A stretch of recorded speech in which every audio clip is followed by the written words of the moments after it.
ഓം നമഃ ശിവായ. ഓം ഗും ഗുരുഭ്യോ നമഃ. ഓം നമോ നാരായണായ.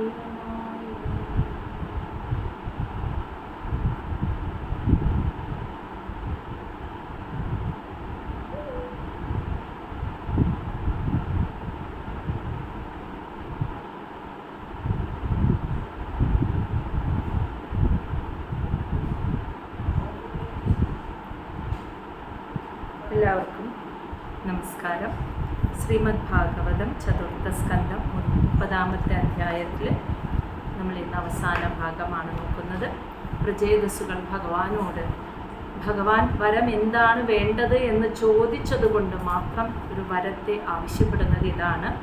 ഈ ഭൂമിയിൽ എത്രയൊക്കെ ജന്മങ്ങൾ ഈ മായയിൽപ്പെട്ട് ജീവിക്കുന്നത് കൊണ്ട്, ആ മായയിൽ നിന്നുകൊണ്ട് കർമ്മം ചെയ്യുന്നത് കൊണ്ട് ഒരുപാട് ജന്മങ്ങൾ ഇനിയും ഭൂമിയിൽ എടുക്കേണ്ടതായി വരും. എത്ര ജന്മം എടുത്താലും ഭഗവാന്റെ യഥാർത്ഥ ഭക്തന്മാരുമായിട്ടുള്ള ഒരു സമ്പർക്കം അത് സാധ്യമാവണേ എല്ലാ ജന്മത്തിലും. അതായത് സത്സംഗങ്ങൾ കിട്ടാനുള്ള ഒരു സൗഭാഗ്യം, ഭഗവത് ഭക്തന്മാരുമായിട്ടുള്ള സത്സംഗത്തിൽ ഏർപ്പെടാനുള്ള സത്സംഗം, സജ്ജനങ്ങളുമായിട്ടുള്ള സംഘം അത് അതിനുള്ള ഒരു അനുഗ്രഹം നൽകണേ എന്നായിരുന്നു അവർ വരമായിട്ട് പ്രചേതസ്സുകൾ ചോദിച്ചിരുന്നത്.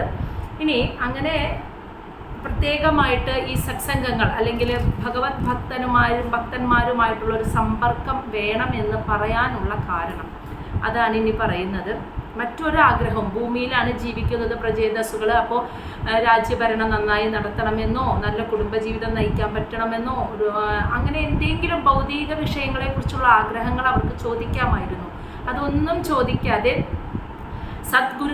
ഗുരുക്കന്മാരുമായിട്ടുള്ള ഒരു സമ്പർക്കം നിലനിൽക്കണേ, അതിനുള്ള അനുഗ്രഹം നൽകണേ എന്ന് മാത്രം പറയാനുള്ള കാരണം എന്ത് എന്നാണ് ശ്ലോകം 34 പറയുന്നത്.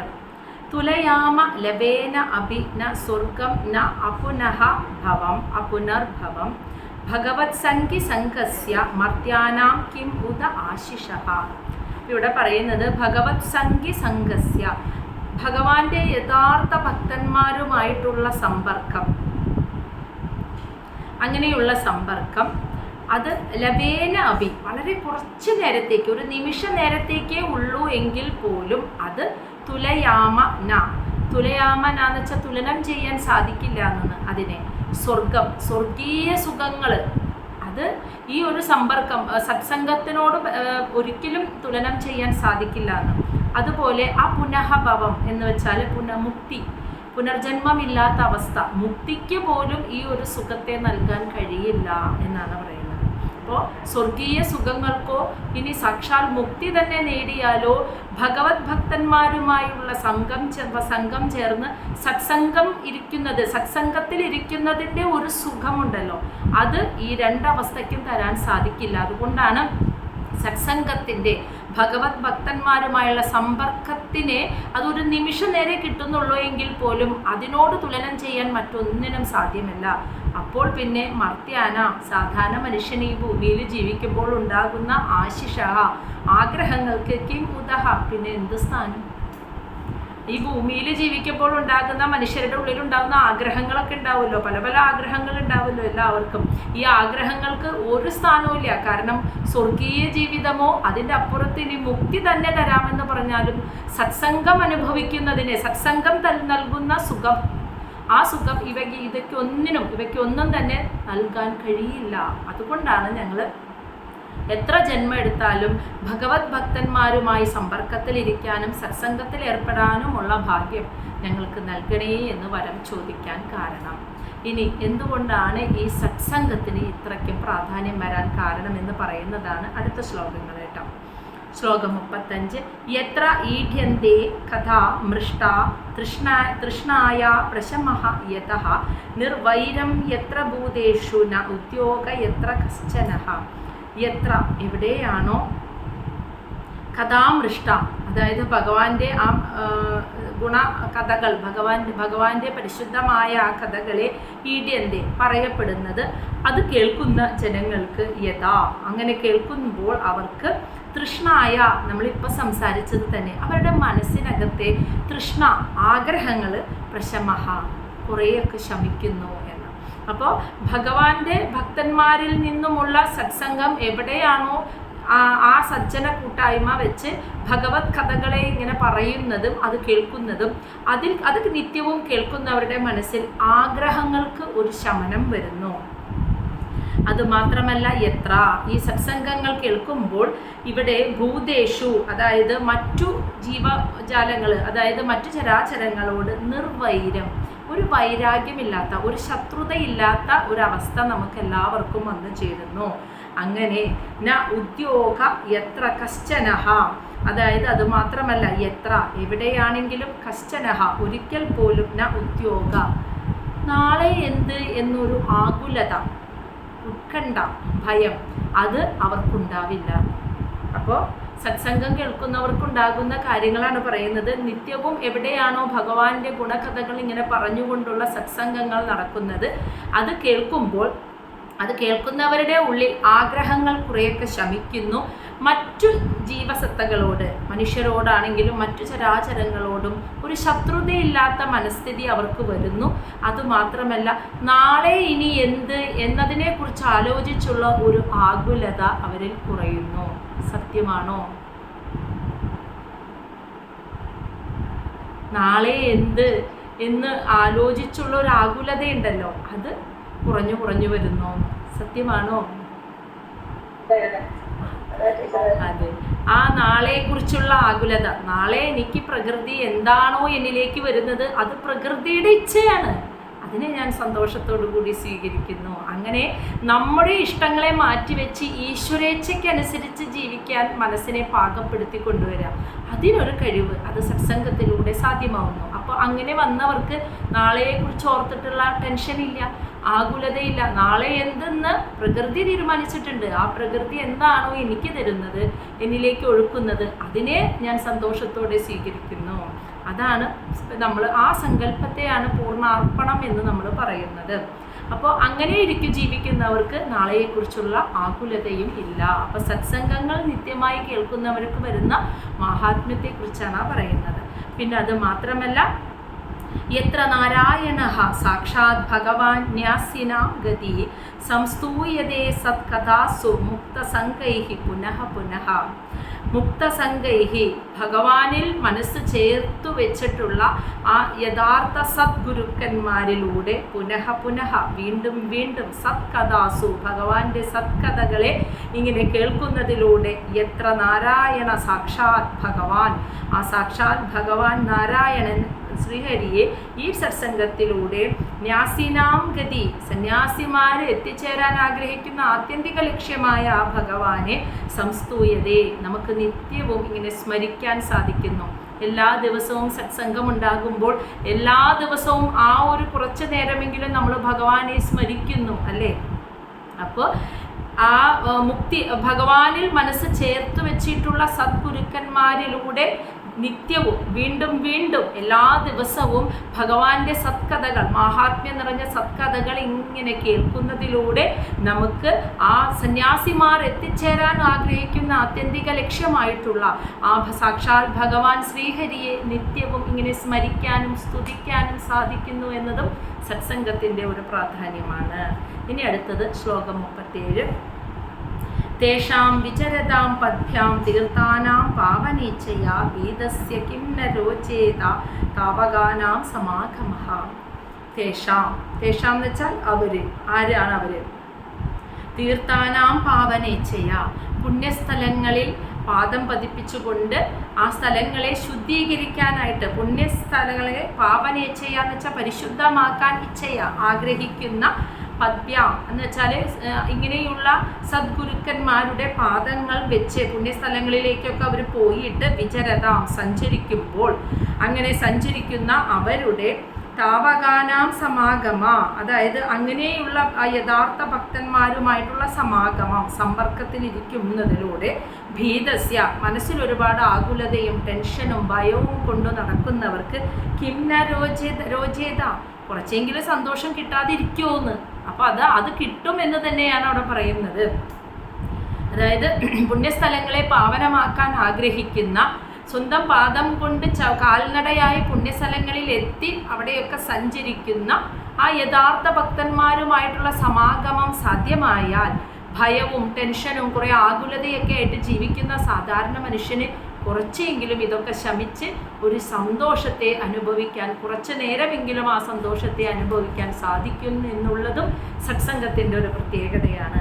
അതുകൊണ്ടാണ് ആ സജ്ജനങ്ങളും സദ്ഗുരുക്കന്മാരുമായിട്ടുള്ള സമ്പർക്കവും സത്സംഗവും ഞങ്ങൾക്ക് വരമായി നൽകണം എന്ന് ആവശ്യപ്പെടുന്നത് എന്ന് പ്രചേതസ്സുകൾ പറയാണ്. ഇനി അങ്ങനെ പറയണമെങ്കിൽ കുറച്ചു നേരമെങ്കിലും ഒരു സത്സംഗം അവർക്ക് അനുഭവിച്ചിട്ടുണ്ടാവണം, അല്ലേ? സത്സംഗത്തിൻ്റെ പ്രാധാന്യത്തെ ഇത്രയും വിശദമായി പറയണമെങ്കിൽ പ്രചേതസ്സുകൾ കുറച്ചു നേരമെങ്കിലും ഒരു സത്സംഗം കേട്ടിട്ടുണ്ടാവും. അത് ആരുടെ കയ്യിൽ നിന്നായിരുന്നു കേട്ടത് എന്ന് ഓർക്കുന്നോ? പ്രചേതസ്സുകൾ കുറച്ചു നേരമെങ്കിലും ഒരു സത്സംഗം കേട്ടിട്ടുണ്ട്. മഹാദേവനുമായിട്ട് ക്ഷണനേരത്തെ ഒരു സത്സംഗം അവർക്ക് കിട്ടിയിരുന്നു. ആ ഒരു ക്ഷണനേരത്തെ സത്സംഗം കൊണ്ട് അവർ ഇത്രയും സത്സംഗത്തിന്റെ പ്രാധാന്യം മനസ്സിലാക്കിയിരുന്നു. വെറും കുറച്ചു നേരം മഹാദേവനുമായുള്ള സത്സംഗത്തിൽ ഇരുന്നത് കൊണ്ട് സത്സംഗത്തിന് ഇത്രയ്ക്കും അവരത്രയും പാവനമായി. ആ ഒരു ക്ഷണനേരത്തെ സത്സംഗം കൊണ്ട് അവർ ശുദ്ധീകരിക്കപ്പെട്ടു. അങ്ങനെയാണ് അവർക്ക് എണ്ണം എണ്ണി പറയാൻ കഴിയാത്ത അത്രയും കാലം തപസ്സനുഷ്ഠിക്കാൻ സാധിച്ചത് ആ കുറച്ചു നേരത്തെ സത്സംഗത്തിൻ്റെ ഫലമായിരുന്നു.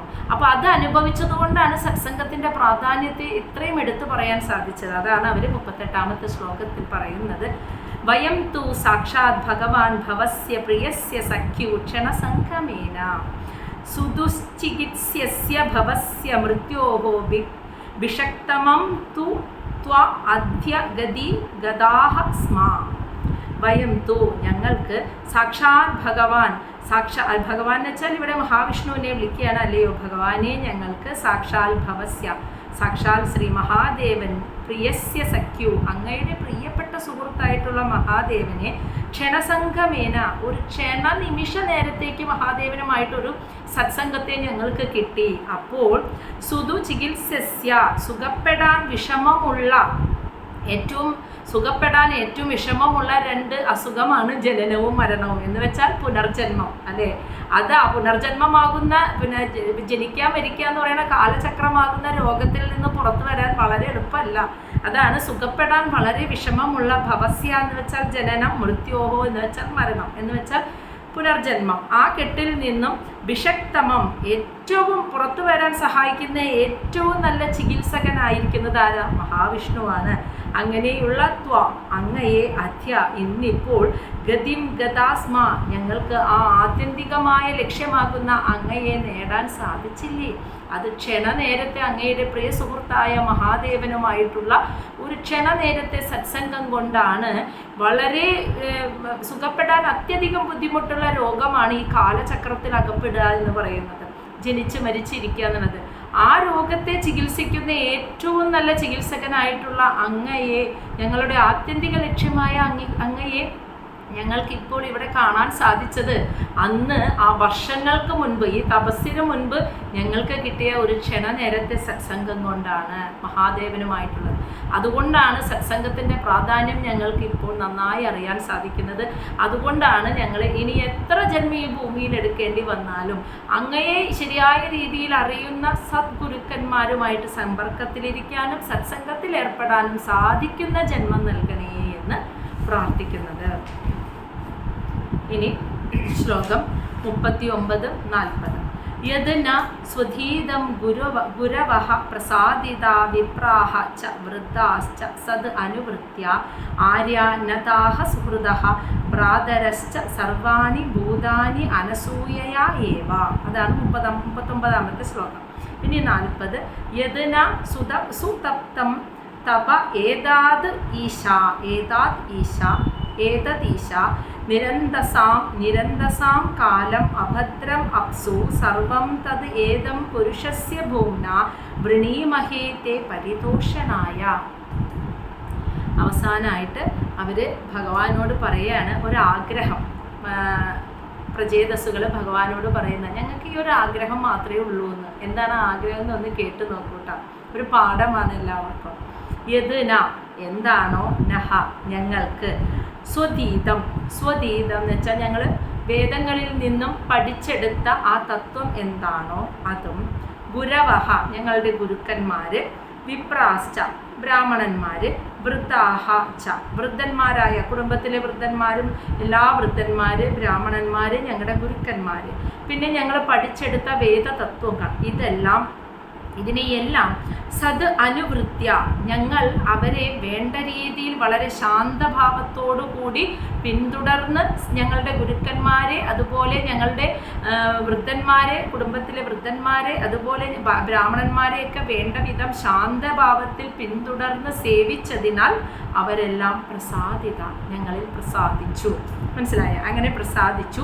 ഇനി ആര്യ ശ്രേഷ്ഠരായ സുഹൃത ഞങ്ങളുടെ സുഹൃത്തുക്കൾ അതുപോലെ ഭ്രാതരഹ ച സഹോദരങ്ങൾ സർവാണി ഭൂതാനി അതുപോലെ സർവ്വജീവസത്തകളും സർവ്വചരാചരങ്ങളും എല്ലാവരാലും നദാഹ ആദരിക്കപ്പെട്ടു. ഞങ്ങൾ പഠിച്ച വേദതത്വങ്ങൾക്കനുസരിച്ച് ജീവിച്ചു. ഞങ്ങൾക്ക് ഈ വേദതത്വങ്ങൾ പഠിപ്പിച്ചു തന്ന ഗുരുക്കന്മാർ ബ്രാഹ്മണന്മാർ അതുപോലെ തന്നെ വൃദ്ധന്മാരായവരെയൊക്കെ ശാന്തഭാവത്തിൽ സേവന മനോഭാവത്തിൽ അവരെ വളരെ ആദരപൂർവ്വം അവരെ പിന്തുടർന്ന് സേവിച്ചു. അതുകൊണ്ട് അവരൊക്കെ ഞങ്ങളിൽ സംതൃപ്തരായി പ്രസാദിച്ചു. അങ്ങനെ അവർ മാത്രമല്ല, ഞങ്ങളുടെ പ്രിയ സുഹൃത്തുക്കൾ, ഞങ്ങളുടെ ബന്ധുമിത്രാദികൾ, സഹോദരങ്ങൾ അതുപോലെ സർവ്വജീവരും എല്ലാവരും ഞങ്ങളെ ആദരിച്ചു. അങ്ങനെ അനസൂയ ഏവ ഒരു അസൂയയും കൂടാതെ ഞങ്ങളോട് അവർക്ക് യാതൊരു അസൂയയുമില്ല. ഒരു അസൂയയും കൂടാതെ അവരിൽ നിന്നും ആദരങ്ങളൊക്കെ ഞങ്ങൾക്ക് കിട്ടി. ഇതെല്ലാം ഇങ്ങനെ കിട്ടിയ ഞങ്ങൾ കൊടുത്ത സേവനം, ഞങ്ങൾ പഠിച്ച തത്വങ്ങൾ, ഞങ്ങളുടെ ജീവിത രീതി, ഞങ്ങളുടെ മുതിർന്നവരോട് കാണിച്ച ആദരവും സ്നേഹവും അവരിൽ നിന്നും ഞങ്ങൾക്ക് കിട്ടിയ ആദരവ് ഇതിനെയെല്ലാം ഇനി അത് മാത്രമല്ല ഇത് എന്താണോ നഹ ഞങ്ങൾ സുതപ്തം തപഹ കഠിനമായി എടുത്ത തപസ് ഏതത് അത് ഈശ അല്ലയോ ഭഗവാനെ നിരന്തസാം നിരാഹാരമിരുന്നിട്ട് ഭക്ഷണം കഴിക്കാതെ കാലം അഭദ്രം എത്ര അഭദ്രം എന്ന് വെച്ചാൽ എണ്ണി തിട്ടപ്പെടുത്താൻ കഴിയാത്തത്രയും കാലം അപ്സു ആ സമുദ്രജലത്തിലെ എണ്ണി തിട്ടപ്പെടുത്താൻ കഴിയാത്തത്രയും കാലം നിരാഹാരമിരുന്ന് കഠിനമായ തപസ് ഞങ്ങൾ അനുഷ്ഠിച്ചു. സർവം തത് അതെല്ലാതും. അപ്പോൾ എന്തൊക്കെയാണ് പറഞ്ഞത്? ഞങ്ങൾ പഠിച്ച തത്വങ്ങൾ, ഞങ്ങളുടെ ഗുരുക്കന്മാർ ബ്രാഹ്മണന്മാർ അതുപോലെ വൃദ്ധരോടൊക്കെ ഞങ്ങൾ നൽകിയ സേവനം, അതിൽ അവർ സംതൃപ്തരായി ഞങ്ങൾക്ക് നൽകിയ ആദരവ്, അതുപോലെ സുഹൃത്തുക്കൾ സഹോദരങ്ങൾ സർവ്വരും ഞങ്ങൾക്ക് നൽകിയ ആദരവുകൾ. ഇനി അത് മാത്രമല്ല ഞങ്ങൾ നിരാഹാരമിരുന്ന് എണ്ണി തിട്ടപ്പെടുത്താൻ കഴിയാത്ത അത്രയും കാലം ആ സമുദ്രജലത്തിനകത്ത് കഠിനമായ തപസ് അനുഷ്ഠിച്ചത്. ഇതെല്ലാം തന്നെ പുരുഷസ്യ ഭൂമ്ന സർവവ്യാപിയായ ഭഗവാനെ തേ അവിടത്തെ പരിതോഷനായ അവിടത്തെ സന്തോഷത്തിനായിരിക്കണമെന്ന് വൃണീമഹേ ഞങ്ങൾ പ്രാർത്ഥിക്കുന്നു.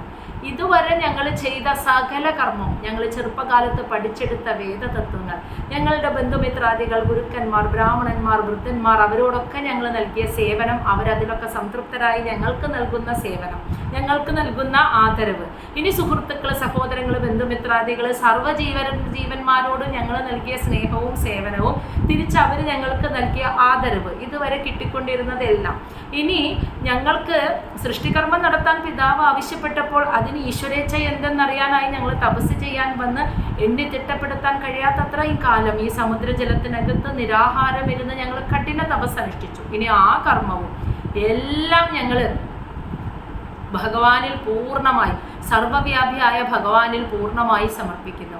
അങ്ങയെ സന്തോഷിപ്പിക്കാൻ വേണ്ടിയാണ് ഞങ്ങൾ ഈ കർമ്മം ചെയ്യുന്നത്. അപ്പോൾ ഞങ്ങൾ ഈ ചെയ്യുന്ന കർമ്മം അങ്ങയ്ക്ക് വേണ്ടിയാണ് ഭഗവാനെ, അങ്ങ് ആ കർമ്മത്തിൽ സന്തോഷവാനായിരിക്കണം, അത്രേ വേണ്ടൂ. അപ്പോൾ നോക്കൂ, ഈശ്വരൻ്റെ ഭഗവാന്റെ സന്തോഷം എന്താണോ അതാണ് നടക്കേണ്ടതെന്ന്. അതാണ് ആ പറഞ്ഞതിൻ്റെ അർത്ഥം കേട്ടോ. എൻ്റെ സന്തോഷം, എൻ്റെ ഇഷ്ടം, ഞങ്ങളുടെ ആഗ്രഹം, ഞങ്ങളുടെ സന്തോഷം നടക്കണം എന്നല്ല, അതൊക്കെ ഭഗവാന്റെ സന്തോഷത്തിന് വേണ്ടിയായിരിക്കണം എന്നതാണ് ഞങ്ങളുടെ പ്രാർത്ഥന. അതിനുള്ള അനുഗ്രഹം അങ്ങ് ഞങ്ങൾക്ക് തന്നാൽ മതി. അപ്പോൾ ഭഗവാന്റെ ഇച്ഛ, ഭഗവാന്റെ ഇഷ്ടം അതുമാത്രം മതി ഞങ്ങൾക്ക്. ഭഗവാന് സന്തോഷമായിട്ടിരിക്കണം, അതുമാത്രം മതി ഞങ്ങൾക്ക്. അത് അനുഗ്രഹമായി തരണം. അതിനെ ഇതുവരെ ചെയ്ത എല്ലാം ഇനി ചെയ്യാൻ പോകുന്ന കർമ്മങ്ങളും ഞങ്ങൾ അങ്ങേ സമർപ്പിക്കുകയാണ്. അപ്പോൾ അങ്ങ് എന്താണോ നൽകുന്നത് അത് ഞങ്ങൾ ചെയ്യുന്ന സകല കർമ്മവും ഈശ്വരേച്ഛ അനുസരിച്ചായിരിക്കണം, ഭഗവാന്റെ ഇച്ഛ അനുസരിച്ചായിരിക്കണം.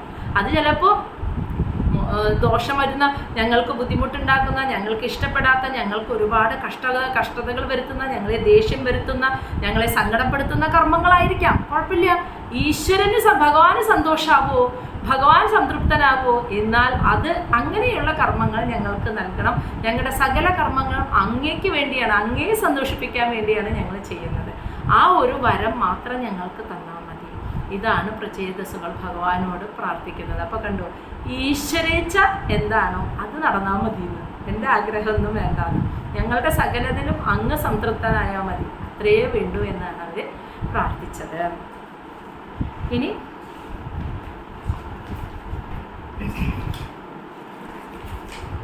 ശ്ലോകം 41.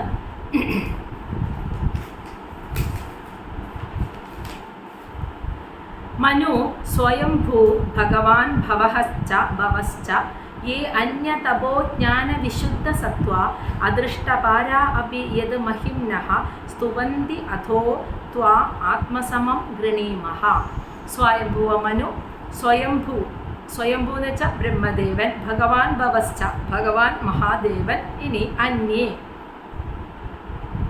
അന്യേ എന്ന് വെച്ചാൽ മറ്റാരെങ്കിലും, തപോ ജ്ഞാന വിശുദ്ധ സത്ത, തപസ്സും ജ്ഞാനവും നേടിയിട്ട് പരിശുദ്ധമായ യോഗികളായിട്ടുള്ള മറ്റാരെങ്കിലും ഉണ്ടോ അവരൊക്കെ യതു മഹിംന, ഭഗവാനെ അങ്ങയുടെ മാഹാത്മ്യം അദൃഷ്ടാപാര അഭി, പൂർണ്ണമായി അറിഞ്ഞവരല്ല എങ്കിൽ പോലും സ്തുവന്തി, അങ്ങയെ എപ്പോഴും സ്തുതിക്കുന്നുണ്ട്.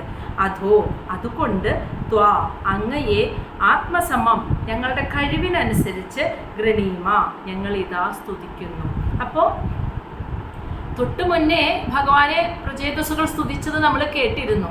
അത് കഴിഞ്ഞ് ഭഗവാൻ അവർക്ക് വരങ്ങളൊക്കെ നൽകി. അപ്പോൾ അതിനുശേഷം അവർ വീണ്ടും പറയുകയാണ്, സ്വയംഭുവ മനുവും ബ്രഹ്മദേവനും മഹാദേവനും ഇനി തപസ്സും ജ്ഞാനവും നേടിയ യോഗാവസ്ഥയിൽ എത്തിയിട്ടുള്ള ആ യോഗീശ്വരന്മാരാരായിരുന്നാലും ഇവർക്കൊന്നും തന്നെ യഥാർത്ഥത്തിലുള്ള അങ്ങയുടെ മാഹാത്മ്യം, ഇവിടെ ഉദ്ദേശിക്കുന്നത് ആരെയാണെന്ന് മനസ്സിലായല്ലോ. ആ പ്രകൃതി എന്ന ശക്തിയുടെ മാഹാത്മ്യം യഥാർത്ഥത്തിൽ പൂർണ്ണമായി മനസ്സിലാക്കാൻ പറ്റിയിട്ടില്ല എങ്കിൽ പോലും അവർ അങ്ങയെ സ്തുതിക്കുന്നുണ്ട്. അതുകൊണ്ട് ഞങ്ങളും ഞങ്ങളുടെ കഴിവിനനുസരിച്ച് ഭഗവാനെ അങ്ങയെ ഒന്ന് സ്തുതിക്കുകയാണ് എന്ന് പറഞ്ഞുകൊണ്ട് പ്രചേതസ്സുകൾ അവസാനമായിട്ട് ഭഗവാനെ ഒന്നുകൂടി സ്തുതിക്കുകയാണ്. നമസമായ ശുദ്ധായ പുരുഷായ പരായ ച വാസുദേവായ സത്വായ തുഭ്യം ഭഗവതേ നമഃ. സമായ, എല്ലാവരിലും സമമായിരിക്കുന്ന, ദേവനാണെങ്കിലും അസുരനാണെങ്കിലും ദുഷ്ടനാണെങ്കിലും നല്ലവനാണെങ്കിലും സത്വരജ തമോ ഗുണിയാണെങ്കിലും എല്ലാ ചരാചരങ്ങളിലും സമമായിരിക്കുന്ന പൂർണ്ണ പരിശുദ്ധമായിട്ടുള്ള പരായ പുരുഷായ പരമപുരുഷനായിട്ടുള്ള വാസുദേവായ, ഈ വിശ്വം മുഴുവൻ വ്യാപിച്ചു നിൽക്കുന്നവനായ സത്വായ സത്വഗുണസ്വരൂപനായിട്ടുള്ള ഭഗവതേ തുഭ്യം നമഃ, അങ്ങേക്കായി അനേകം നമസ്കാരം എന്ന് പറഞ്ഞുകൊണ്ട് അവർ കൈകൂപ്പി തൊഴുതു. ഇനി മൈത്രേയ മഹർഷി വിതുരരോട് പറയുന്നതാണ് നമ്മൾ 43-ാമത്തെ ശ്ലോകത്തിൽ കാണുന്നത്. ഇതി പ്രചേതോബി അഭിഷ്ടുതഃ ഹരി പ്രീതഃ തദാ ഇതി ആഹ, പ്രീതഃ തദാ ഇതി ആഹ ശരണ്യവത്സലഃ അന്നിച്ഛതാം യാനം അതൃപ്തചക്ഷുഷാം യയൗ സ്വധാമം അനഭവർഗവീര്യഃ, സ്വധാമം അനഭവർഗവീര്യഃ. മൈത്രേയ മഹർഷി പറയാണ് വിതുരരോട്, ഇതി ഇപ്രകാരം പ്രചേതോപി പ്രചേതസ്സുകളാൽ അഭിഷ്ടുത സ്തുതിക്കപ്പെട്ട് ഹരി, ആ ഭഗവാൻ ശ്രീഹരി പ്രീതഃ സംപ്രീതനായിട്ട് തഥാ ഇതി എന്നാൽ അതുപോലെയാവട്ടെ എന്ന് ആഹ പറഞ്ഞു. ശരണ്യവത്സല, തൻ്റെ ഭക്തന്മാരിൽ വാത്സല്യമുള്ള ഭഗവാൻ ശരി നിങ്ങളുടെ ആഗ്രഹം പോലെ തന്നെ ആവട്ടെ എന്ന് പറഞ്ഞ് അവരെ അനുഗ്രഹിച്ചു. അവരെന്താ ആഗ്രഹമായി പറഞ്ഞിരുന്നത്? എത്രയെത്ര ജന്മങ്ങൾ കിട്ടിയാലും ഭഗവത് ഭക്തന്മാരുമായിട്ടുള്ള സത്സംഗം സാധ്യമാകണം, അവരിലൂടെ ഞങ്ങൾ യഥാർത്ഥ ഭക്തന്മാരാകണം, ഞങ്ങളുടെ സകല കർമ്മങ്ങളും അങ്ങയെ സന്തോഷിപ്പിക്കുന്നതായിരിക്കണം, ഇത്രയേ ഉള്ളൂ ആഗ്രഹം എന്നാണ് അവർ പറഞ്ഞത്. എന്നാൽ നിങ്ങളുടെ ആഗ്രഹം പോലെ തന്നെ ഭവിക്കട്ടെ എന്ന് പറഞ്ഞ് ഭഗവാൻ അവരെ അനുഗ്രഹിച്ചു. അതിനുശേഷം അനിച്ഛത എന്ന് വെച്ചാൽ ആഗ്രഹിക്കുന്നില്ല എങ്കിലും യാനം, ഭഗവാൻ അവിടെ നിന്ന് പോകുന്നത്, ഭഗവാന്റെ വേർപാട് അതൃപ്ത ചക്ഷുഷാം, കാണാനായിട്ട് സാധിക്കില്ല, ഭഗവാനെ കണ്ടിട്ട് മതി വരാത്ത, ഭഗവാൻ അവിടുന്ന് പോകുന്നത് ആഗ്രഹിക്കുന്നില്ല പ്രചേതസ്സുകളെ എന്ന് അറിയാമെങ്കിൽ പോലും അപവർഗവീര്യ, അതായത് ഭഗവാന്റെ ശക്തി ഒരിക്കലും കുറയുന്നില്ല. അങ്ങനെ ഒരിക്കലും ശക്തി, ആ തേജസ് കുറയാത്ത ഭഗവാൻ യയൗ സ്വധാമം, അതറിയാം, പക്ഷേ ഭഗവാന് പോയേ പറ്റൂ, ആ സ്വധാമത്തിലേക്ക് തിരിച്ചു പോയി എന്ന്. അപ്പോൾ മൈത്രേയ മഹർഷി പറയാണ് വിതുരരോട്, ഇപ്രകാരം പ്രചേതസ്സുകൾ സ്തുതിച്ചതെല്ലാം കേട്ട് സംപ്രീതനായ ഭഗവാൻ അവരാഗ്രഹിച്ച വരം നടക്കട്ടെ, അങ്ങനെ സംഭവിക്കട്ടെ എന്ന് പറഞ്ഞ് അനുഗ്രഹിച്ചുകൊണ്ട് അവർ ഭഗവാനെ കണ്ടു കൊതി തീർന്നിട്ടില്ല, ഭഗവാൻ അവിടെ നിന്ന് പോകുന്നത് അവർ ആഗ്രഹിക്കുന്നില്ല എന്നറിയാമെങ്കിലും ഭഗവാൻ അങ്ങനെ തിരിച്ച് സ്വധാമത്തിലേക്ക് പോയി.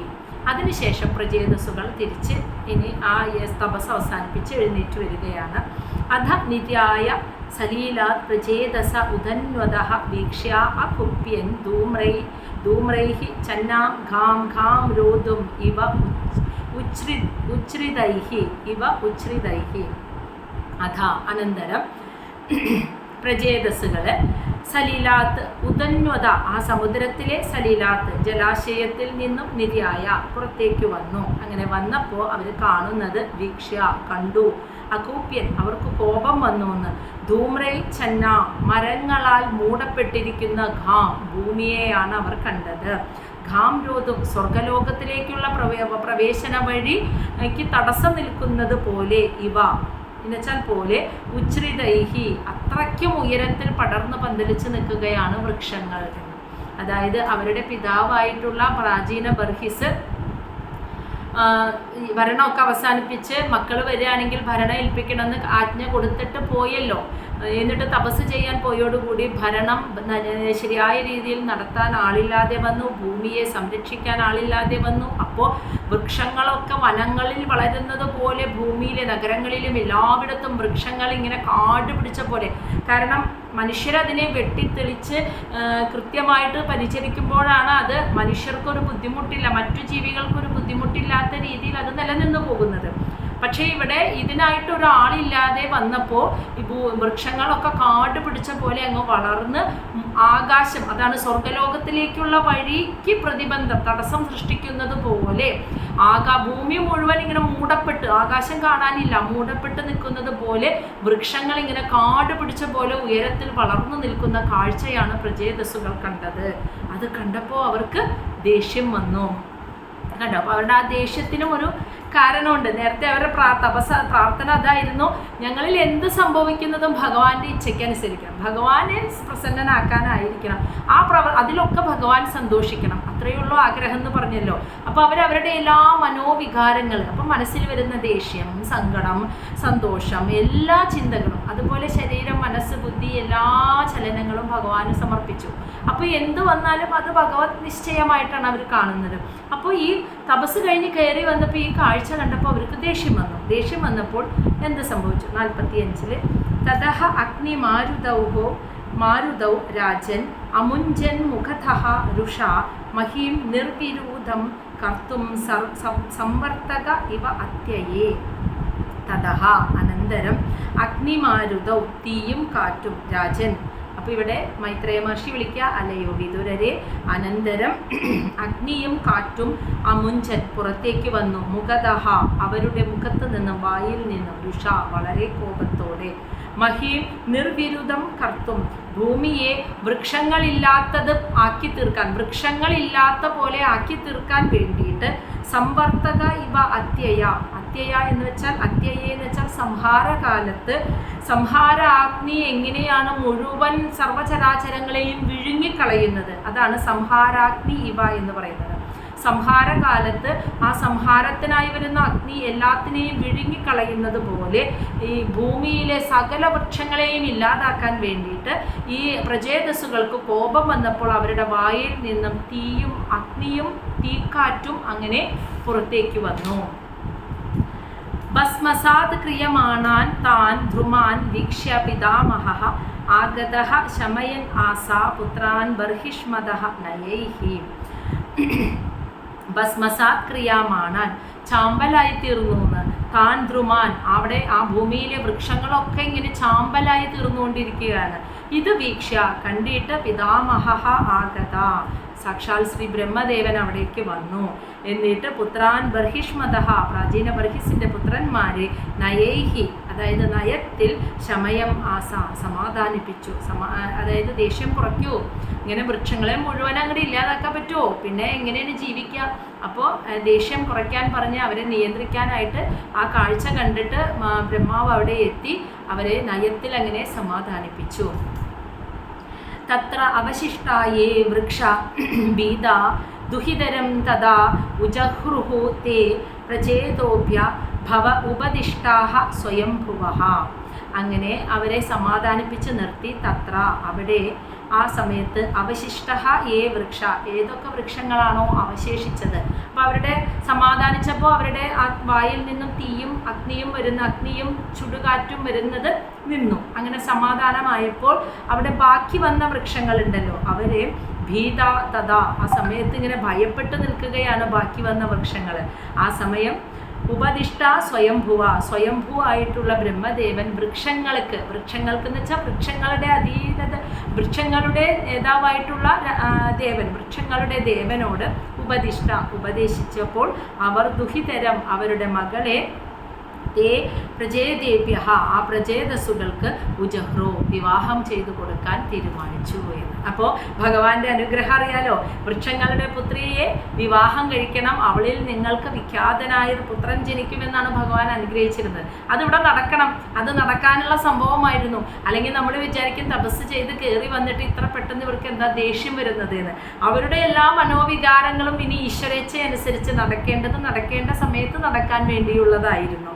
അപ്പോൾ അവർക്ക് കയറി വന്നപ്പോൾ വൃക്ഷങ്ങളിങ്ങനെ കാണ്ടുപിടിച്ച് ആകാശം കാണാൻ പറ്റാത്ത രീതിയിൽ വളർന്നു നിൽക്കുന്നത് കണ്ട് ദേഷ്യം വന്ന് അവരുടെ വായിൽ നിന്ന് കാറ്റും തീയും വന്ന് വൃക്ഷങ്ങളിങ്ങനെ ചാമ്പലായിക്കൊണ്ടിരിക്കുന്നത് കാഴ്ച കണ്ടപ്പോൾ ബ്രഹ്മദേവൻ അവിടെ എത്തുകയും അവരെ സമാധാനിപ്പിക്കുകയും ചെയ്തു. അപ്പോൾ ബാക്കി വന്ന വൃക്ഷങ്ങളിങ്ങനെ പേടിച്ച്, വൃക്ഷദേവതകളിങ്ങനെ പേടിച്ച് നിൽക്കുകയാണ്. അപ്പോൾ ബ്രഹ്മദേവൻ അവരോട് പറയാണ്, നിങ്ങളുടെ പുത്രിയെ പ്രജേതസ്സുകൾക്ക് വിവാഹം ചെയ്തു കൊടുക്കണം എന്ന് പറഞ്ഞു കൊടുത്തു. അങ്ങനെ ശ്ലോകം 48. തേ ച ബ്രഹ്മണ ആദേശാത് മാരിഷം ഉഭയേമിരേ യസ്യാം മഹത് അവജ്ഞാനാത് അജനയോനിച. തേച്ച, ആ പ്രജേതസ്സുകൾ ബ്രഹ്മണ ആദേശാത്, ബ്രഹ്മാവിൻ്റെ നിർദ്ദേശാനുസരണം മാരിഷ എന്നു പേരുള്ള വൃക്ഷങ്ങളുടെ പുത്രിയെ ഉഭയേമിരെ വിവാഹം ചെയ്തു. മാരിഷ എന്നു പേരുള്ള പുത്രിയെ വിവാഹം ചെയ്തു.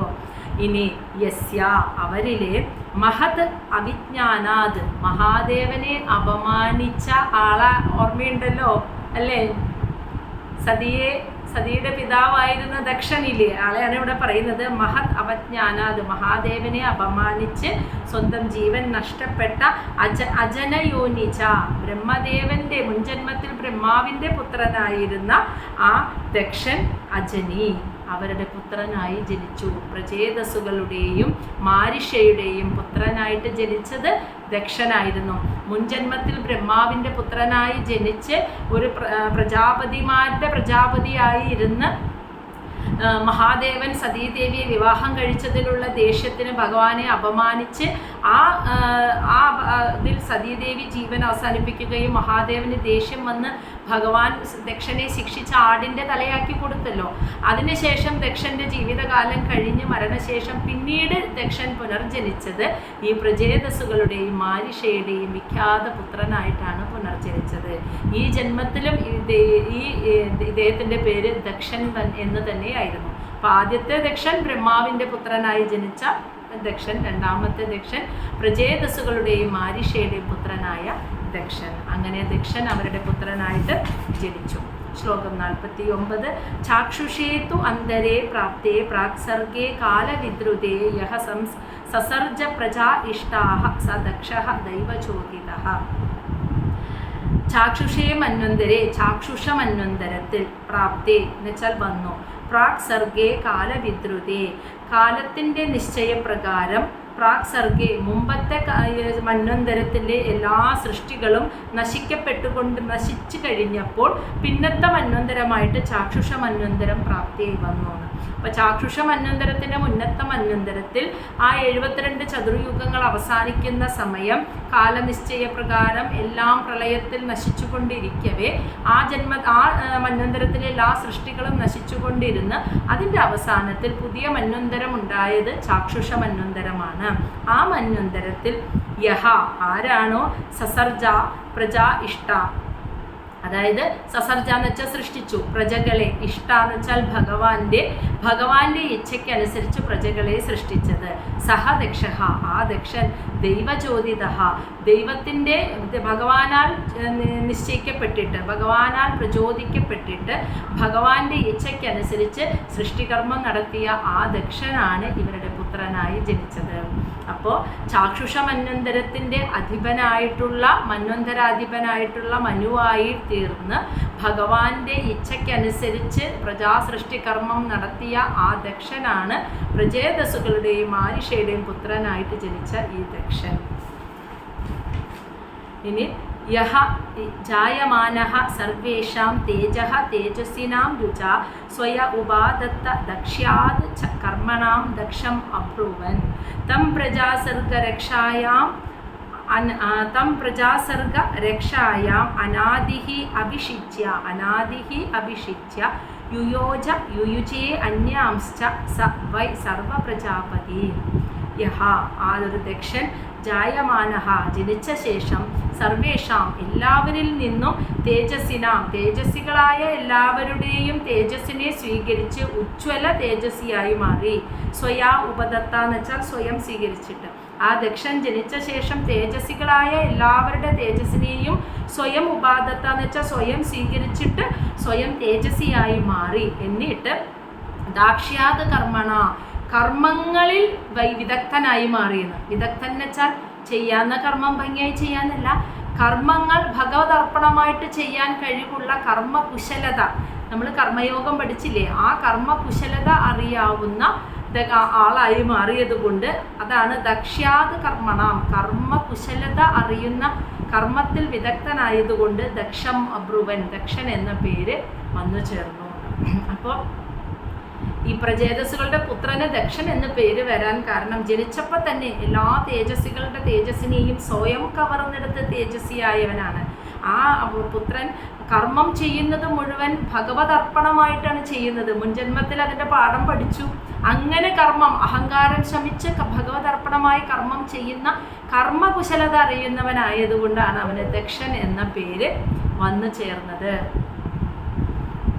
എന്ന് പറയുകയാണ്. തം ആ ദക്ഷൻ എന്നിട്ട് പ്രജാസർഗ രക്ഷായാം പ്രജകളെ സംരക്ഷിക്കുക എന്ന കർമ്മത്തെ ചെയ്യുന്നതിനായി അനാദി എന്ന് വെച്ചാൽ ബ്രഹ്മദേവനാൽ അഭിഷേകം ചെയ്യപ്പെട്ടിട്ട് യുയോജ ആ സ്ഥാനത്ത് നിയോഗിക്കപ്പെട്ടു. അപ്പം ബ്രഹ്മാവ് ഈ ദക്ഷനെ, ഈ രണ്ടാമത് പിറന്ന ഈ ദക്ഷനെ പ്രജകളെ സൃഷ്ടികർമ്മം നടത്തുന്നതിൻ്റെ പ്രജാപതിമാരുടെയും പ്രജാപതിയായിട്ട് അഭിഷേകം ചെയ്ത് ആ ചുമതല ഏൽപ്പിച്ചു കൊടുത്തു.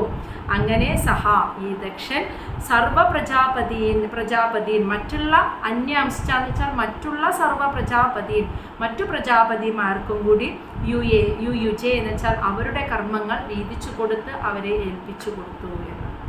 അപ്പോൾ പ്രജേതസ്സുകളുടെയും മാരിഷയുടെയും പുത്രനായിട്ട് ദക്ഷൻ ജനിച്ചു. മുൻജന്മത്തിൽ ബ്രഹ്മാവിൻ്റെ പുത്രനായ ദക്ഷൻ ഇപ്പോൾ പുനർജനിച്ചു. ഈ ദക്ഷനാണ് ചാക്ഷുഷ മന്വന്തരത്തിൻ്റെ മന്വന്തരാധിപതിയായ മനുവായിട്ട് മാറുന്നത്. ഈ ദക്ഷൻ ജനിച്ചപ്പോൾ തന്നെ മറ്റുള്ള തേജസ്സികളുടെ തേജസ്സിനെ സ്വീകരിച്ചുകൊണ്ട് കർമ്മകുശലത അറിഞ്ഞ് കർമ്മം ചെയ്യുന്നവനായതുകൊണ്ടാണ് ദക്ഷൻ എന്ന പേര് ലഭിച്ചത്. അങ്ങനെ ബ്രഹ്മദേവൻ ഈ ദക്ഷനെ പ്രജാപതിമാരുടെയും പ്രജാപതിയായിട്ട് നിയോഗിച്ച് ചുമതലയേൽപ്പിച്ചു. അദ്ദേഹം പിന്നീട് മറ്റു പ്രജാപതിമാർക്കും അവരുടെ കർമ്മങ്ങളെ വീതിച്ചു കൊടുത്ത് അവരവരുടെ കർമ്മങ്ങൾ അവരവരെ ചുമതല ഏൽപ്പിച്ചു കൊടുക്കുകയും ചെയ്തു എന്നാണ് പറയുന്നത്. ഇതോടെ ഈ ഒരു അധ്യായം ഇവിടെ അവസാനിക്കുകയാണ്. അടുത്തത് നാരദരും പ്രജേതസ്സുകളെ ഉപദേശിക്കുന്നതാണ് നമ്മൾ ഇനി കാണാൻ പോകുന്ന അധ്യായം 31. അത് നമുക്ക് അടുത്ത ആഴ്ച കാണാം.